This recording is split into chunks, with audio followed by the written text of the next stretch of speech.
In this lecture, we will learn about X-ray photoelectron spectroscopy. As we realize, there are three terms out here: X-ray, photoelectron, and spectroscopy. So, in this particular process, we utilize X-rays to excite a particular material, then utilize the effect of photoelectron, like have the photoelectron get emitted from the surface, and from then we achieve a spectrum, or the being able to analyze the spectrum, that is spectroscopy. So, we are utilizing X-rays, and then from that we are generating a photoelectron, and from the photoelectron we are basically going on to achieving a spectrum to eventually analyze the overall spectrum and find out the chemical composition of a particular material. So, in this XPS electron, XPS is also called ESCA, that is electron spectroscopy for chemical analysis. So, in this particular technique, we are utilizing X-ray to excite a particular material, then generate photoelectrons, and eventually get a spectrum to finally evolve with the chemical analysis. It is also called electron spectroscopy because electron which is emitted as a photoelectron, that is being captured for the eventual chemical analysis of a particular material. So, via XPS we can analyze its elemental composition, we can eventually come up with a chemical formula which is empirical in nature, and also we can determine the chemical or electronic state of the elements. So, these are the advantages of utilizing XPS.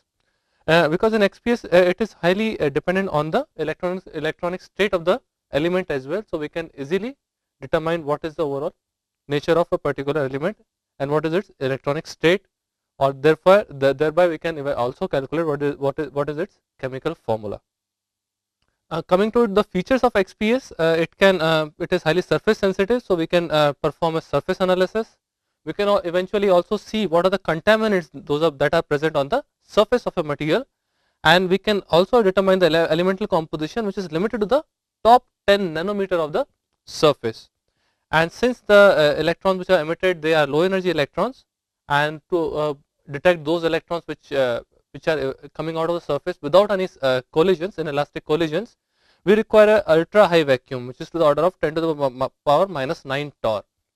So, that much a vacuum level is required by the system, so that electron which is coming out of the surface of a material, that comes out without any inelastic collisions, and the mean free path of the particular electron is to the order of many kilometers, around 30 or 40 kilometers. So, that is the reason that electron can traverse and it can come back to the detector, and its sensitivity, its parts per thousand. So, we can go up to 0.01% of a particular material, and then works on the photoelectric effect, and that photoelectric effect is being initiated via application of X-ray photon, and then it provides a spectrum of the binding energy versus the number of electrons which are being emitted per unit time. So, from these two phenomena of finding the binding energy versus the number of electrons which are being generated per unit time, we can get a spectrum, and that is helpful in analyzing the overall spectrum via XPS. And surface chemical composition, basically if you want to go for describing the complete description of the surface, we can get a structural information, we also need elemental or molecular compositions, and there are certain techniques which are dependent on the electron spectroscopy such as ESCA as well. In ESCA we utilize X-rays, but there are certain techniques where we can use electrons as incident, and in this case for XPS we are utilizing electrons as the particle which is being detected, and that since electron is a low energy, it can be a low energy particle which is coming out. So, we can utilize them in exploiting the surface sensitivity. So, we utilize the low energy electrons, and then they are highly sensitive such as OJ electrons or photoelectron, and from that we can limit the interaction with the material to the order of few angstroms or nanometers, and then the overall sensitivity goes up by a huge number because there are low energy electrons, and we can exploit to eventually find out the surface sensitivity. And again, the distance the electron is traveling, it depends on the kind of material it is interacting with. If a material has a much higher density, then there will be many more number of collisions on the surface itself, and the penetration of electron into the material will be very less, and the kinetic energy of electron which is coming out will be very high if the binding energy is very low. So, that thing is also very essential in terms of finding out what is the kinetic energy of the outcoming electron.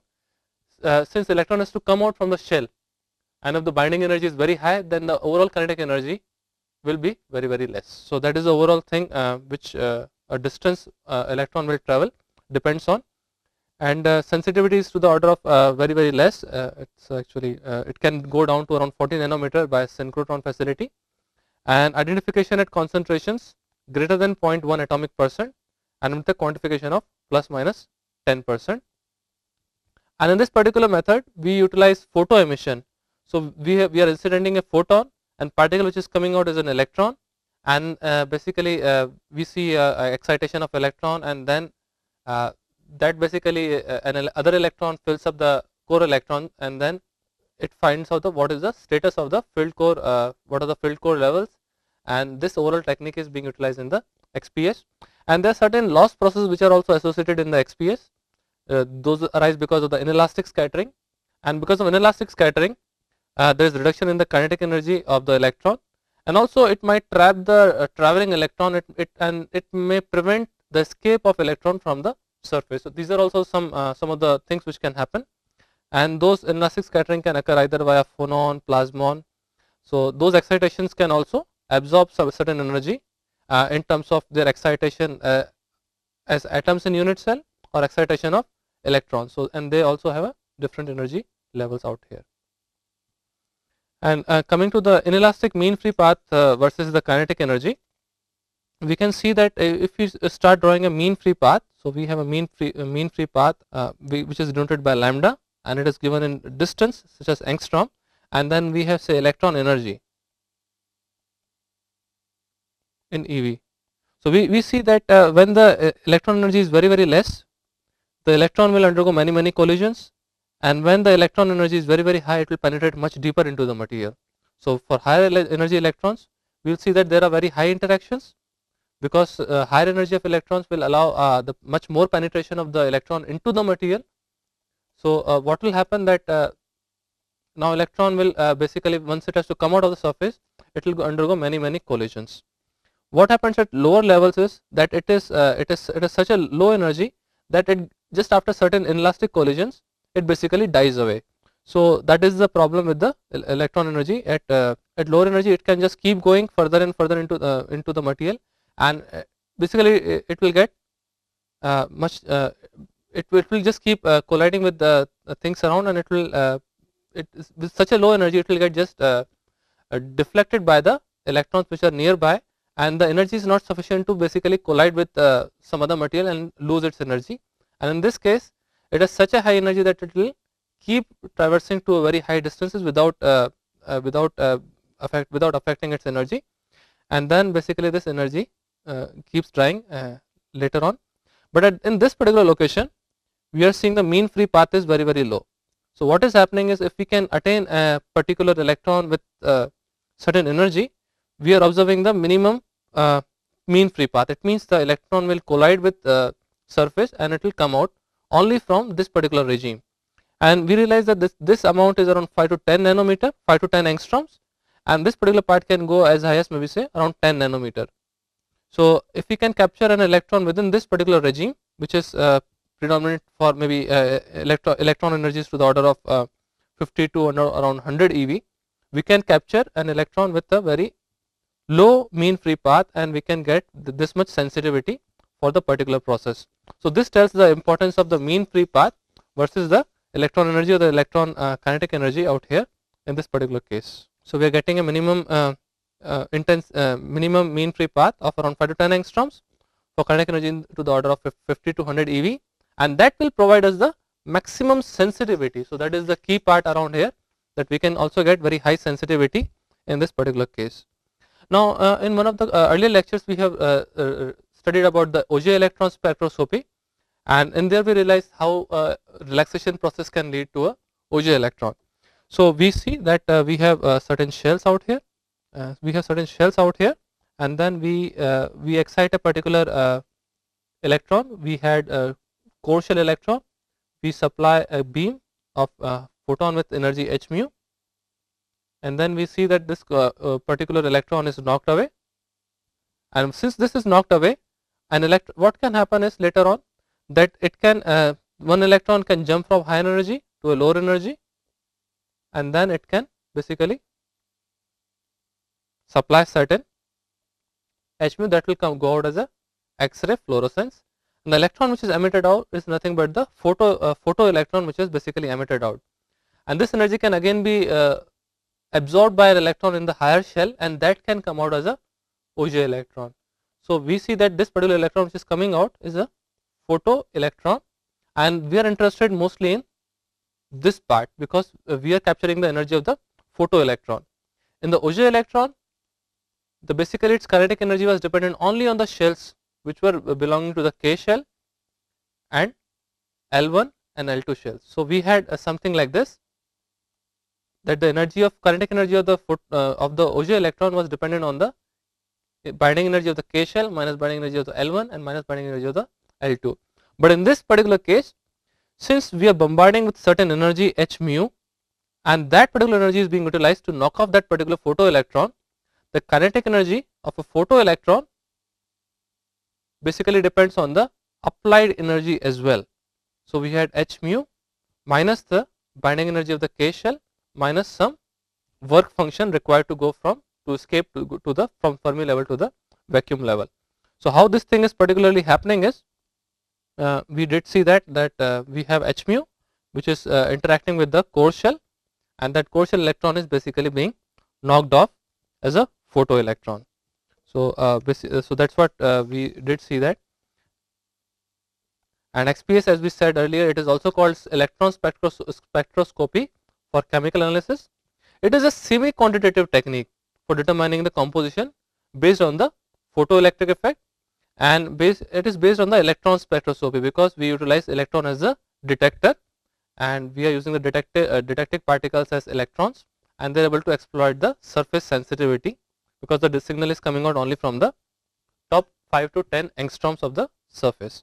So seeing about the photo emission part, we had this vacuum level, and then we go on to the Fermi level, and then we see the K shell or the core level shell electrons.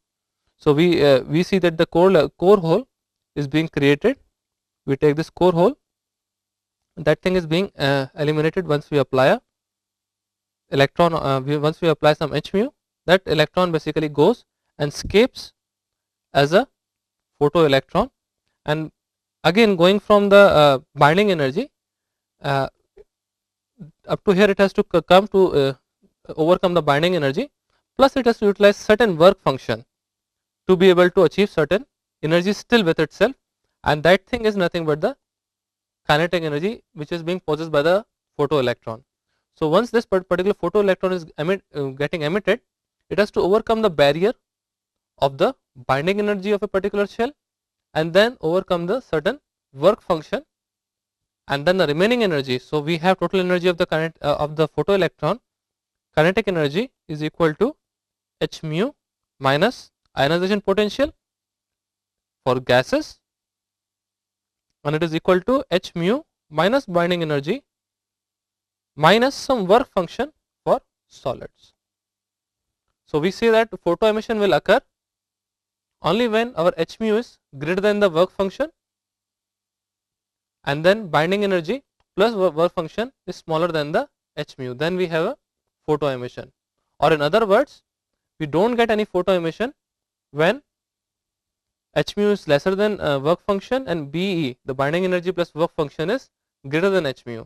So for photo emission, we need to have the electron to overcome the binding energy plus the work function which is required for its emission, and that basically comes out to be the kinetic energy. The remaining energy becomes the kinetic energy of the electron once it is being ejected from the vacuum level. So this is what the overall process is. We have an incident photon which strikes onto the core shell, knocks off an electron, and that electron has to overcome the binding energy plus certain work function for solids in being able to escape from the surface. So that is basically overcoming binding energy plus some work function to basically emerge from the vacuum level. So that is what is photo emission is all about. So it is defined in 3 steps: mechanism of photo emission, we have first of all the absorption and ionization.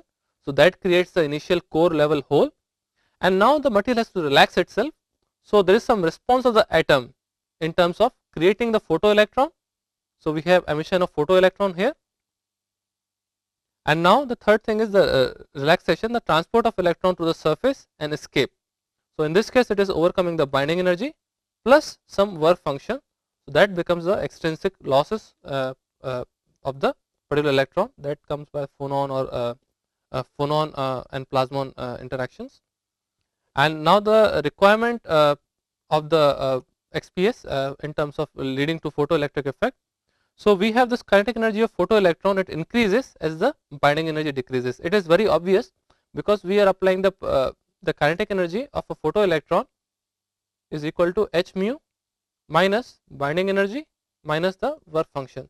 So obviously if our binding energy is getting lower and lower, the overall kinetic energy will keep increasing to the extent. And again the photo emission is proportional to the intensity of photons. So if you have more number of photons, there are more number of electrons which will go out as a photoelectron. And in this particular case we need a monochromatic X-ray incident beam. Why? Because if we have a variety of X-ray beam, then the overall energy will be very different. So we have Pe is equal to h mu minus Be minus work function. So for h mu itself is varying, it is very difficult to trace what is the overall kinetic energy of the photoelectron. So in that particular case the detection won't be that good, and we will get a variable in terms of the kinetic energy values, and that will basically tell us, oh, the electron is coming from somewhere else, whereas it is coming from a specific chemical. So that one we need to have a monochromatic X-ray source. So we know what is the incident energy, and that will basically decide the energy of a outcoming photoelectron, and that will help us correlate what is the relation between the two, and that particular difference will tell us the exact chemical nature of the particular element.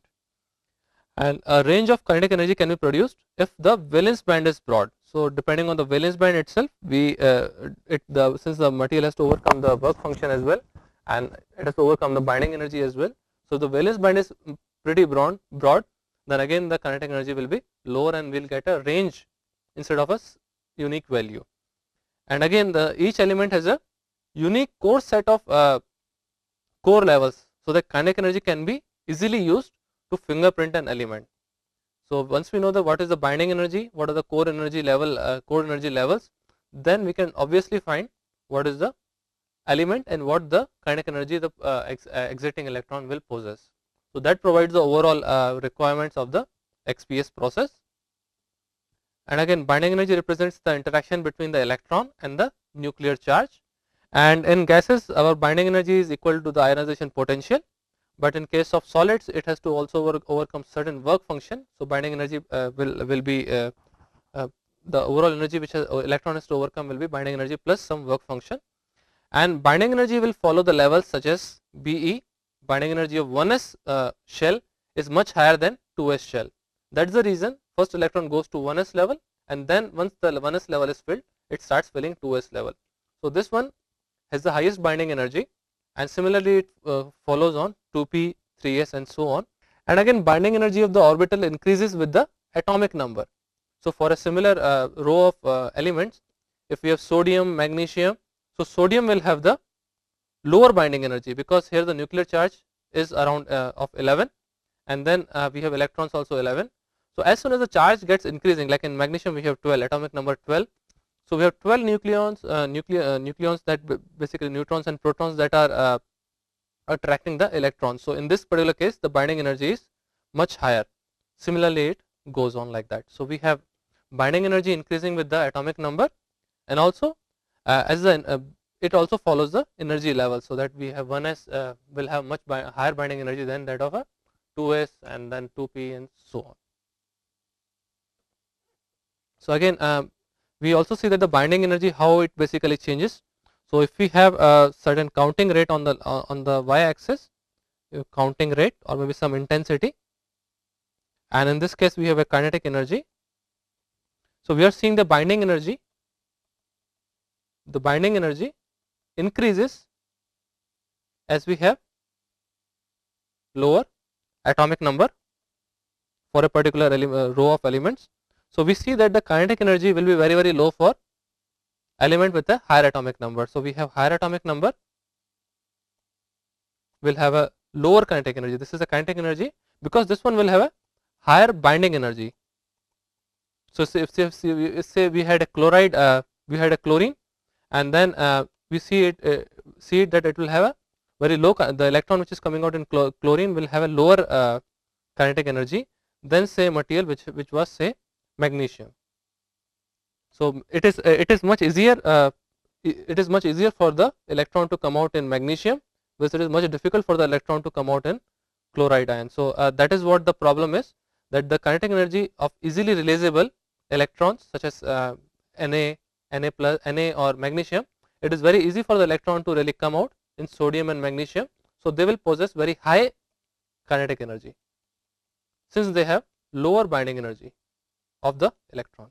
And similarly, like for ions such for the materials such as chloride, chlorine or sulfur or phosphorus, they again they have the atomic number is much higher, so their kinetic energies will be much lesser than those of say magnesium or sodium.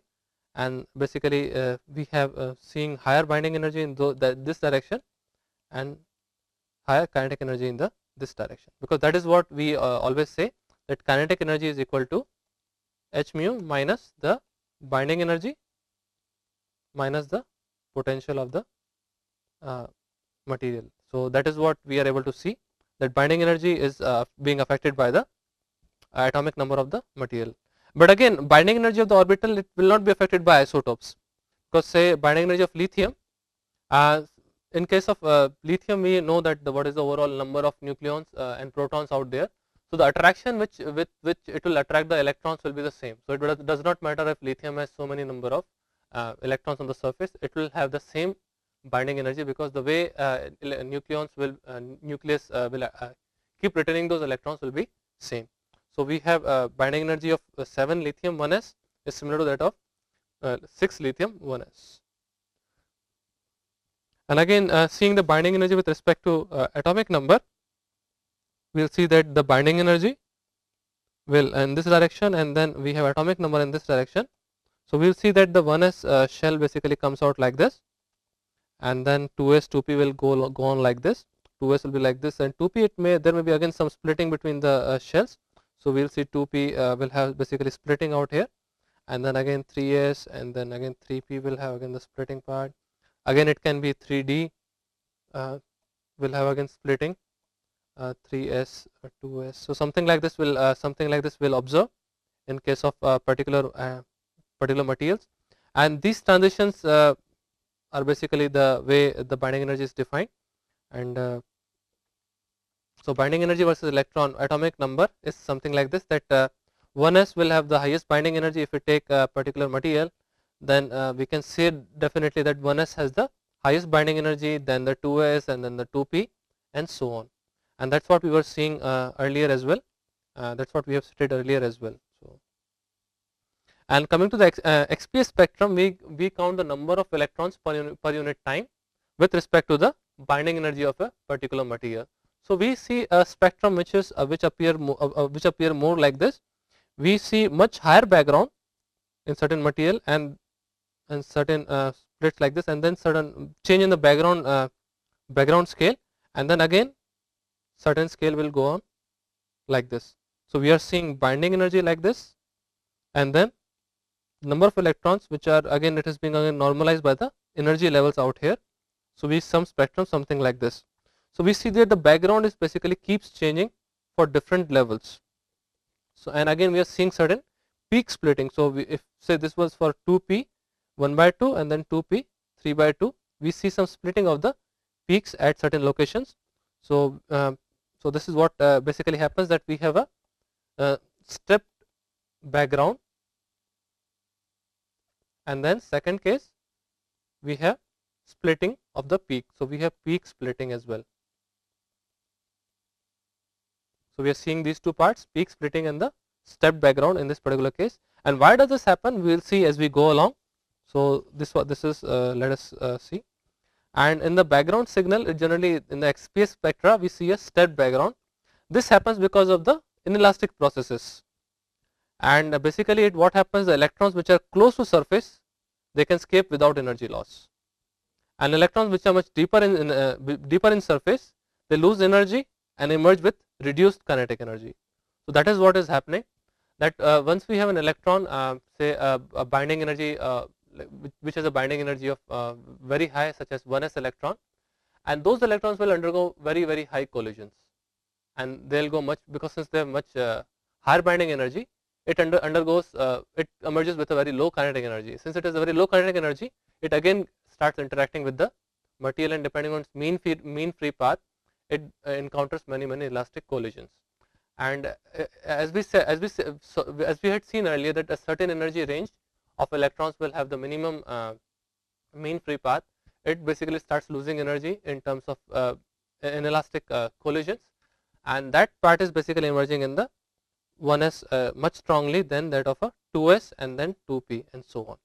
So electrons which have very lower binding energy, such as 2p, 3s, 3d, all those shells, they tend to show very low binding energy, so very low background.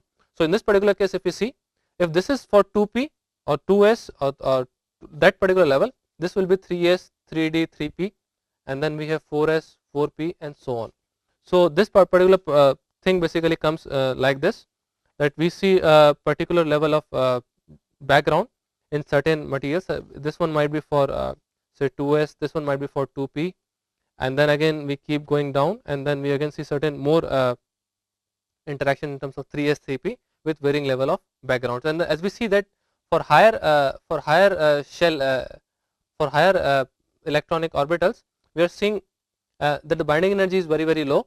So that is the reason the background also is very low, because electrons are coming out at very higher energies, and it is easier to detect those higher energies. So that is the reason we are able to see a stepped background, because the overall intensity at which the electrons will come out will depend on the binding energy of the particular material. So that is the reason we see that 2s will have much higher background than 2p, and generally 3s shells will have much lower background than that of 2s or 2p, and so on. And again, increased binding energy electrons, they go very deep in surface and they lose all the energy, and it becomes very difficult for them to escape. So that is the reason, since they have now very low energy left with them because of their increased binding energy, it tends to have a very higher background. So that is the reason we are not getting all the electrons back which were really released. So that is the reason it gives out a low energy electron as a higher background, and that is the reason we tend to basically normalize it with respect to the energy level. So we have number of electrons which are emerging with respect to the energy, and that basically gives out a better signal out there.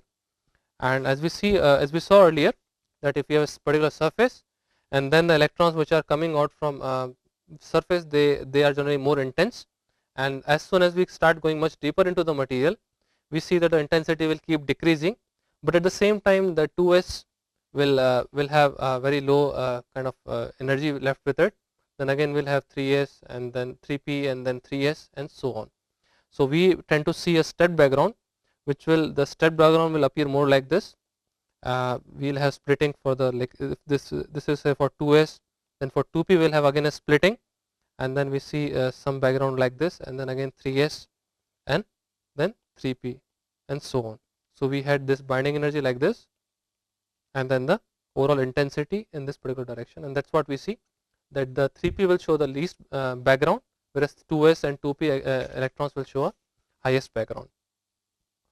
And again, coming to the probability of electron which is coming out with a certain kinetic energy without energy loss. So that particular intensity is given by I is equal to I naught exponential of minus d by lambda cos theta. What is happening is, we are taking a particular incident beam, incident photon, and the way it is interacting with the material, and it will have certain depth till which it goes. So that depth is basically given by, say, a particular distance d, and then we are achieving certain, we are applying certain photon, and that basically photon is getting released. So we have h mu which is being incident on the material, then we have photon which is getting released with certain angle, and that is what is defining the overall release of a electron from the material. So this is the overall depth from which the electron can escape. So we have h mu, the energy of the photon, incident photon, and that is interacting with the material, and the intensity which is coming out is being defined as I. So I naught is the incident and I is the intensity which is coming out. So we see when d is lambda, when the depth d is equal to lambda, which is equal to the wavelength of the incident incident beam, and then we get that I by I naught, it basically comes out to be 63.3%. So it means that when the depth is equal to lambda, we are getting information from 63.3% of the depth. So as we go along and we see d is equal to 2 lambda and d is equal to 3 lambda, basically at 3 lambda we are seeing that the most of the information is coming from the depth of around 3 lambda. So we are getting around 95% of the information which is coming out from the 3 lambda surface. So this tells that how closely it basically dependent on the incident beam energy. So the overall information which is emerging, it is only from the distance of 3 times lambda. So if you can choose the lambda accordingly, say in certain case we want to have lambda of around 1.54 angstrom, such as for copper K alpha radiation, then we can see that the overall information will be limited only to around 4.5 angstrom. That decides the overall sensitivity. So if we are able to capture the information only from a surface specific layer, 4.5 angstroms.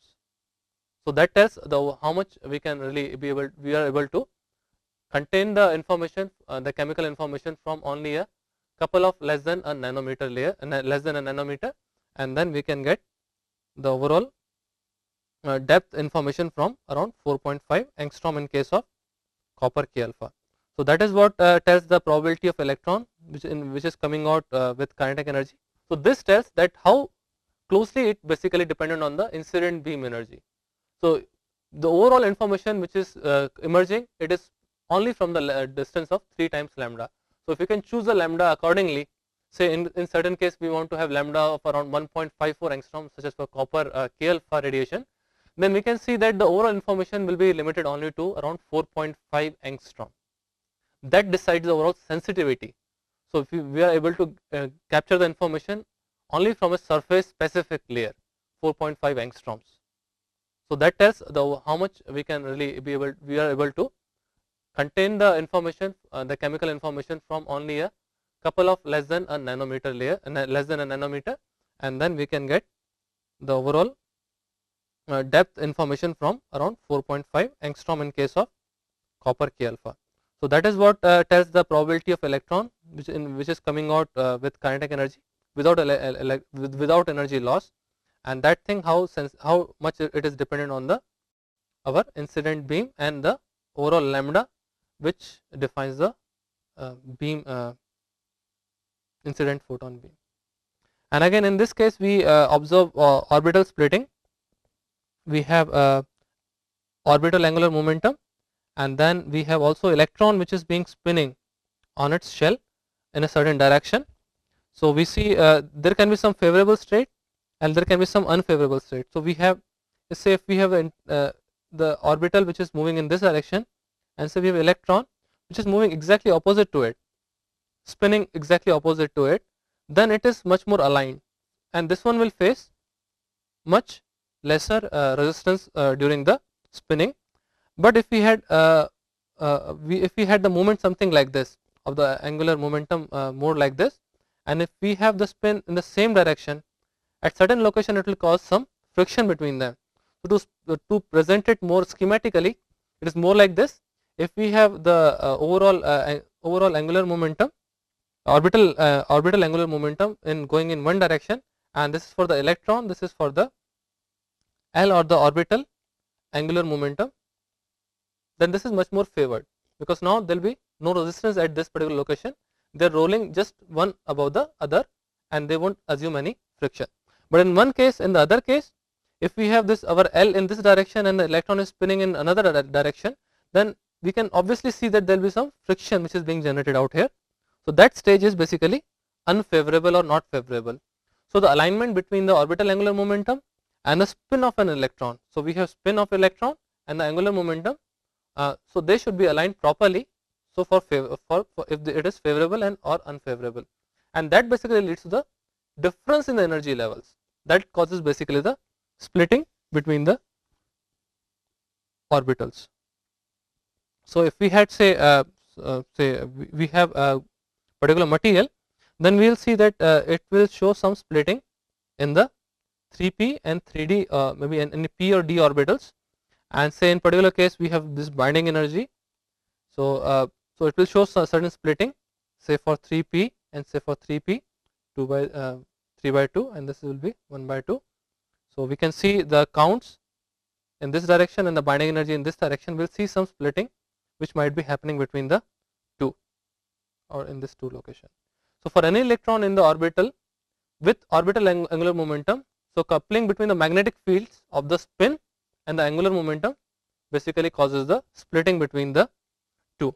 And how does this splitting really occurs is, as we already discussed it earlier, but the overall thing is overall thing out which is determines here is that binding energy of the lower j value, j defines the overall momentum of it, the total angular momentum is defined by j, and it leads to degeneracy, and degeneracy is basically given by 2j minus 1. So if we have this n l and the spin, and the overall value will come out to be something like, if you 1 2 2 say 2, then we have l is 0, in case 0 1 1, the spin can be plus minus half, in this case plus minus half, plus half, minus half. So we get overall degeneracy can be to the order of something like this. We can get half, we get half, 3 by 2, 1 by 2. So we can see that there is some degeneracy which is basically occurring out here in when we have overall degeneracy is 2j minus 1, then overall degeneracy is coming out. It is basically we are seeing the split in this our p orbital. So we have this 2p 1 by 2, 2p 3 by 2. So we are seeing some splitting out here because of the total angular momentum which is being given by the combination of L plus S. So this overall degeneracy gives rise to the splitting of the peaks. And again the magnitude of spin orbit, it increases with the atomic number, or it also decreases with the distance from the nucleus. So as the electron is much farther from the nucleus, then there is much more it is much more the distance, the magnitude of spin or splitting will decrease because it is very far from the nucleus. So there is decreased nuclear shielding from the nucleus. It is actually it will decrease because the electron is very far from the nucleus. It will be basically decreased nuclear shielding, and again the magnitude of spin orbital splitting will increase with the atomic number, and so that's what is defined by the total angular momentum. We can see the overall shift out here, and in the second case we can also see some chemical shift.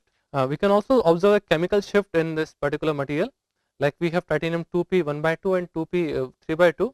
So the chemical shift will be different for titanium and titanium 4 plus.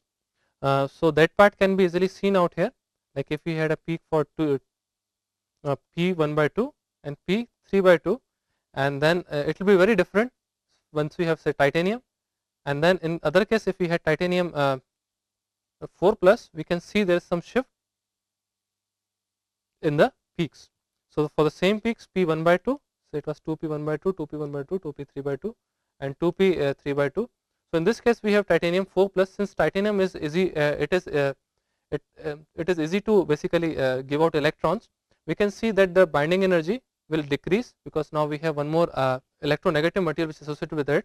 So titanium can easily give out electrons. So its overall peaks will shift in the left direction. We can see that particular part, that titanium will have certain binding energy, whereas titanium 4 plus will have this binding energies shifted to lower value. So that what is basically can be easily achieved, even can be easily seen via XPS.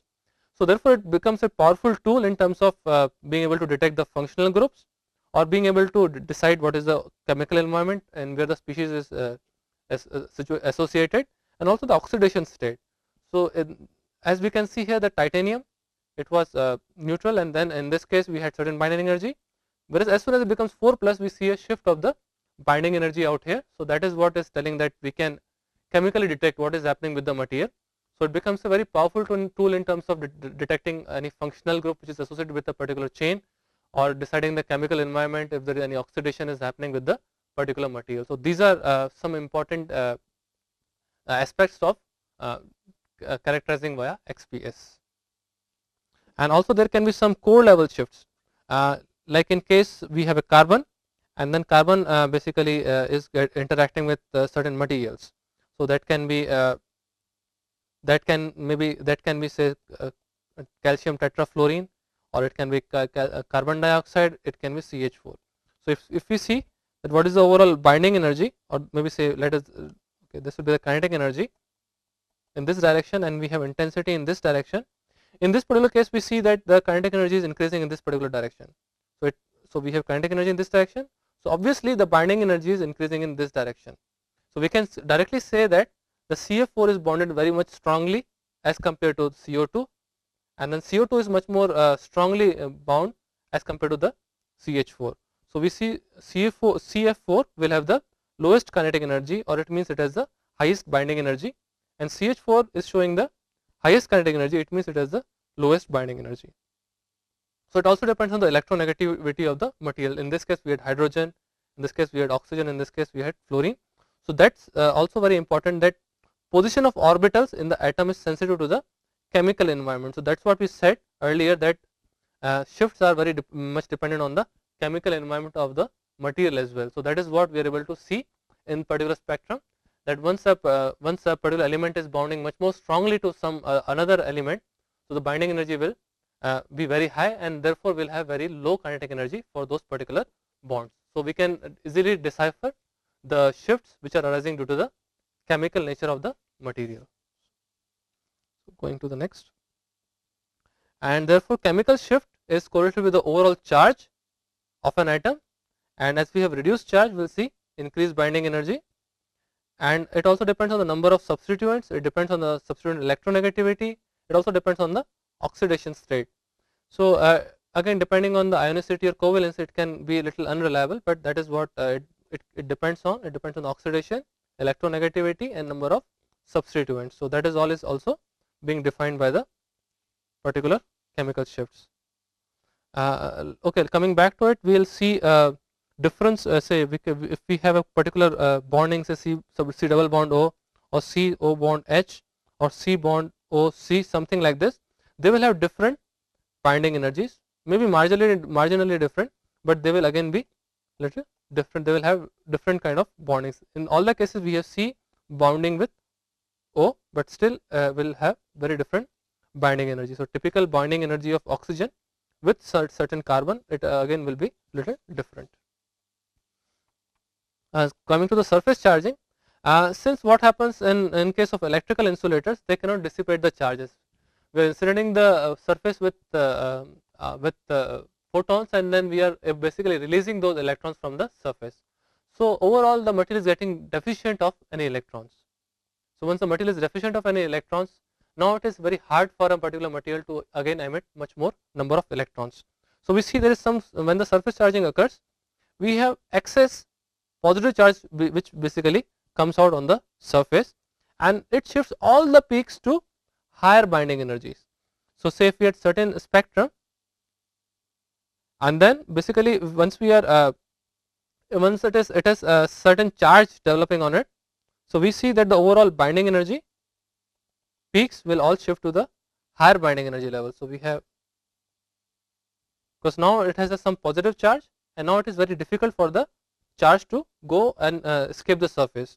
So what we do, we tend to reduce the particular charge by inducing a flux of electrons via flood gun or neutralizer. So we need to always neutralize. This was say actual, and once it is becoming positive, it shifts on this direction, and we need to supply a flood gun to maintain it at the actual value. But we oversaturate. In case we oversaturate it, then again the binding energy will shift to the left, because now in this case we have oversaturated with electrons. So we have oversaturated electrons, then binding energy will go little lower value, because now for electrons it is much more easier to escape, since they are anyway having excess surface charges of negative electrons on the surface. So it is much easier for the electron to go away, and therefore the binding energy is very less in this particular case. So that's what we really see in the particular spectrum, that we had the binding energy, and this is for the actual case. And if we have a charge developing on the surface, we have some positive charge developed on the surface, so it becomes harder for electrons to move. So it basically is increasing the binding energy. And if we supply flood gun, so we are if able to maintain it at very low flood levels, so that it is maintaining the standard level, then we can get the charges at certain binding energy at certain location. But if we oversaturate it, we can see the shifting of those peaks to a lower binding energy level. So that what can also be observed.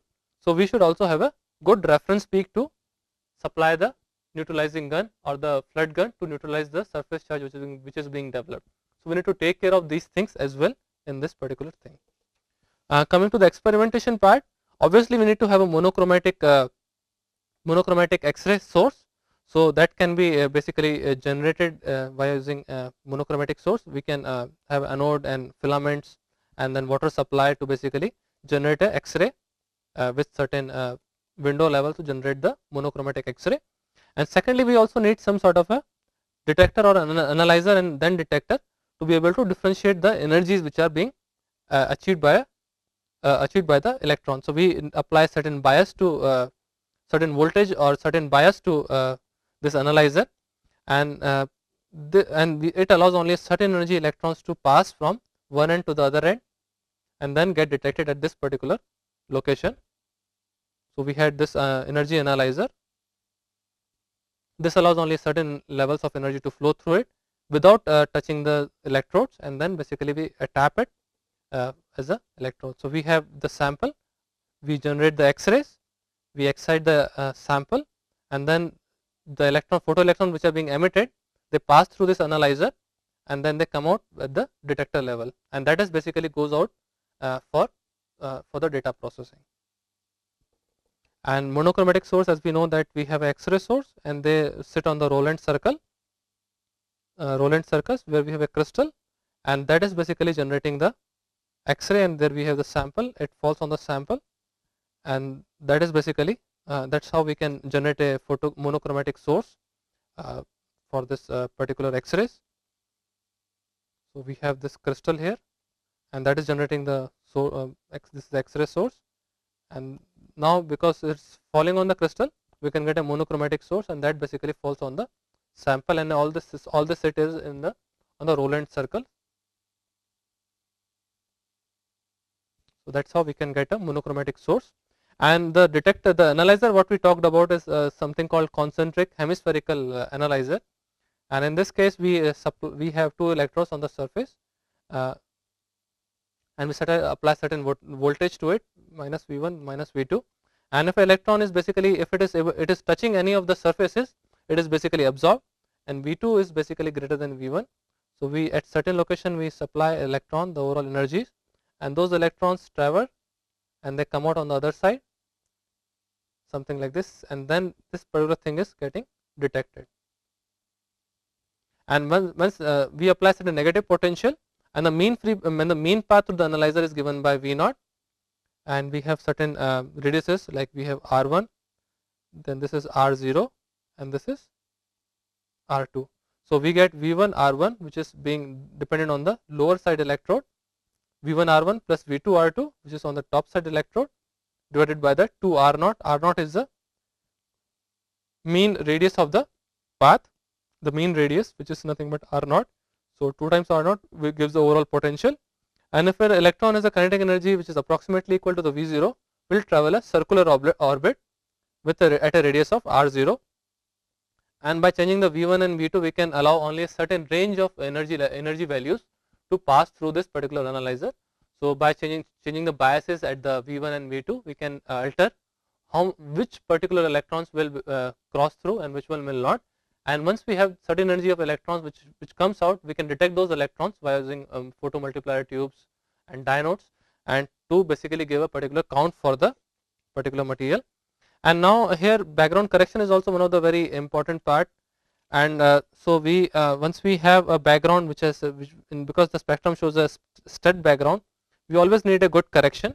So this one is the worst case but if we can start correcting it, so because we had spectrum originally like this, and then if we are able to correct it like this, it is a little better approximation. But if we are there can be another way of correcting is via joining it a straight line, that is little better. But the best will be if we can have a similar kind of a modulation in the background as well. So this is basically the best kind of background which can be corrected out here. Again, there can be surface charging which generates on the surface. So basically electrical insulators cannot dissipate charge by photo emission, and surfaces basically picking up all the excess charges, and excess positive charge, since the insulator is not being able to dissipate the charge, it will develop some positive charges onto it. Now it will become very hard for the electron to escape. So all the peaks will get shifted to a higher binding energy levels.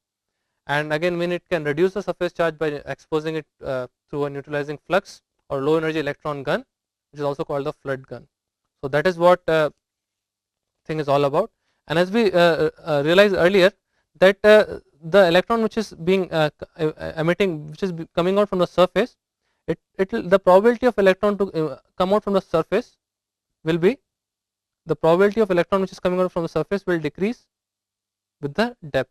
So at around 95% of the electrons are coming from a depth of around, so if this is a depth, they come out from a region of around 3 times lambda.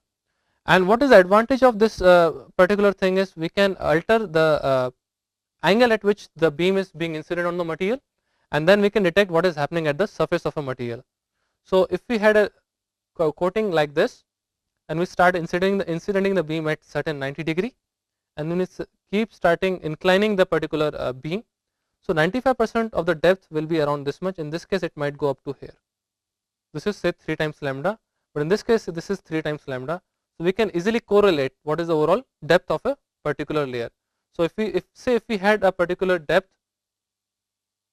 and then say normally say if this was 3 lambda, at certain angle we can say this one is around 3 times lambda, and the intensity which is coming out from there, from that we can eventually say what is the overall depth profile of a particular material. So what is on the surface and what is on the beneath the sample. So in one case if we are getting certain peak for say silicon in a material, and then at certain inclination we start seeing some peaks of SiO2. So SiO2, and then we are after inclining we are able to see SiO2. It means there is SiO2 is predominant on the surface, and say if we incline it to an extent, then we can easily see very high peak of SiO2 at say inclination angles of 5 to 10 to 15 degrees, whereas 90 degree or normal to it will show much higher Si peak and no SiO2. So this particular technique can be utilized to find the non-destructive depth profiling of a particular material. And as we had defined it earlier by using cos theta. So in this case it is sin alpha. So we have sin alpha. So we have alpha plus theta is equal to 90 degrees. So that's what we are being defining here. So alpha plus theta is 90 degree. In this case we have a grazing angle of alpha. So that is the grazing angle, whereas the theta was the overall incident angle. So that's what we are able to see difference out here. So overall depth is dependent on 3 times lambda, and again it depends from 90 degree to 15 degree. So grazing to normal angle, we can basically say how much information is coming from how much depth. So overall we in this particular technique we realized that what is X-ray photoelectron spectroscopy. So we learned about what is X-ray photoelectron and how it is different from an OJ electron, because photoelectron will depend, the energy of the photoelectron will depend on the incident energy as well, whereas OJ electron, the kinetic energy of OJ electron will not depend on the incident energy which is exciting it. And then we realized what is the kind of splitting which can occur because of the orbital splitting and the spin of an electron. So we did see that how splitting can occur in the orbitals, whereas in S the splitting is not present, whereas in P, D and other shells we do see some splitting, and that particular lambda, which is the mean free path, the overall interaction the overall interaction depth of photoelectron extends to the order of 3 times lambda. So we can also perform a non-destructive depth profile via utilizing some grazing angles, and that will provide us the chemical composition of the surface. So with that basically I end my lecture. Thank you.